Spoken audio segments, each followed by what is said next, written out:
Yes, my brother. Thank you very much. Which constituency? Pro East. Pro East, yes. Okay, thank you very much, Mr. Speaker. I want to add a voice to the very statement by my landlord in Ashanti region. Speaker, I live in the Menshia in Shire constituency. So I want to contribute to this statement. In fact, it is something that we all have to, in a way, prioritize as a country.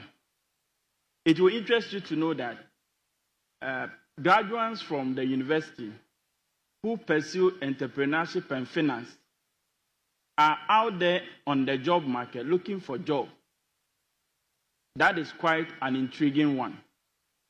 We spend resources to train our youth in entrepreneurship and finance, and yet they flood the job market looking for government well-paid jobs to be recruited into. The question is, why then as a country do we have to have a special course or a program called Entrepreneurship and Finance?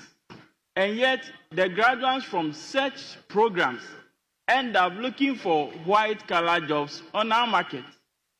It's a simple question, and the answer is well known to us. And this is because we haven't spent resources as a country to train up what we desire, what we want. Today, Mr. Speaker, it will interest you once again to know that we have young artisans who are into the POP designs, who are into the design of some mortar and bricks, who are being moved or being migrated from neighboring countries like Togo. And when they come, they take up the jobs, they don't sleep. They work 24/7 to get this work done. And contractors in this country are paying huge sums of money to these young ones.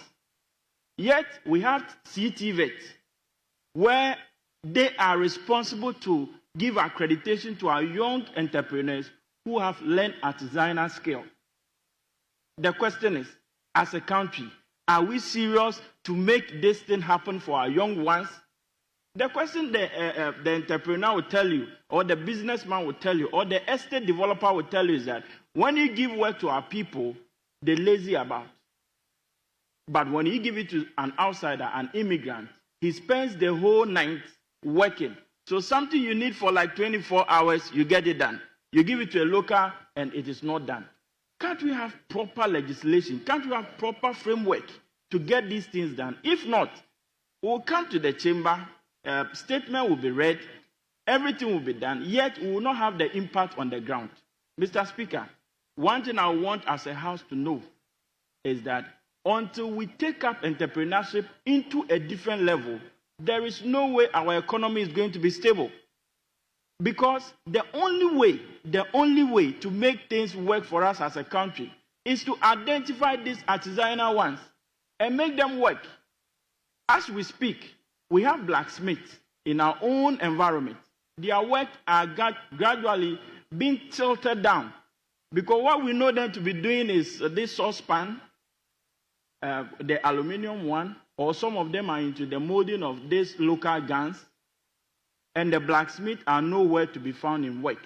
Yet, the Ghana Army, the police, and all our security services who use gun in their operation go to buy and import basic gun parts, which could have been done by this well artisanal, trained with high intellect. We've neglected them, and we go importation. The question is, who do you give the money to? The Chinese man who has completed year 3 or level 3, who actually is not a diplomat, who is not a graduate, just an SS leaver or a middle school leaver, is able to put their hands to work on these basic things for us to go and import and bring into our country. Yet our blacksmiths, who are fending for their family members, fending for the whole community, are being left to rot because we have so much appetite for foreign products and not local products. Mr. Chairman, Mr. Speaker, I will crave your indulgence. As the earlier speaker said, we shouldn't let the statement die on the shelves of the floor, but rather I know you are going to give a good recommendation so that we'll sit at it, look at how we should go about it, and then get things done. My humble plea. Thank you. Thank you very much. Yes, let me go to